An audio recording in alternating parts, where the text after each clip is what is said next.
50 кривични пријави за кражби и тешки кражби, 2 пати осуден на ефективни затворски казни, татко на 7 деца, корисник на социјална помош до лани. Ова е профилот на 30-годишниот кичевчанец, таткото убиец, кој до смрт ја претепа својата 2-годишна ќерка. Нему му е одредена мерка притвор од 30 дена и тој е спроведен во битолскиот затвор.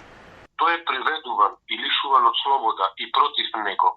Од 2011 до 2023 година ова Ракичево има поднесено околу 50 кривични пријави за сторени кривични дела по член 235 и 236. Во 2013 година со судски пресуди тој во 2 случаи бил осуден на затворска казна во траење од 6 месеци и една затворска казна во траење од 3 месеци и спроведуван во казнено-поправната установа затвор Битола. Инаку до овој момент во ова Ракичево против него не е пријавен друг настан за семејно насилство сторен претходно. И од Центарот за социјални работи од Кичево потврдуваат дека ниту до нив нема пријава за семејно насилство од ова семејство, но пред 2 години службите биле известени од полицијата дека по расправија со сопругот мајката заедно со децата го напуштила домот, а подоцна се вратила. Ниту криминалното и насилничко однесување на таткото, ниту пак напуштањето на домот на мајката со децата не го вклучи алармот кај надлежните за ова дисфункционално семејство.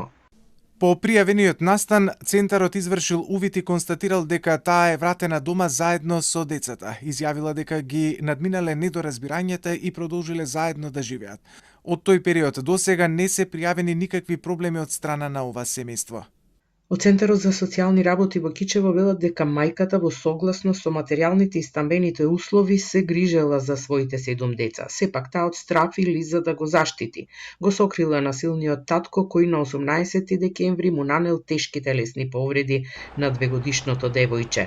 Го однела претепаното дете во болницата во Кичево, откаде поради сериозноста на повредите било пренесено на клиниките во Скопје. При извршениот разговор со полицијата таа изјавила дека детето се удрило при детска игра.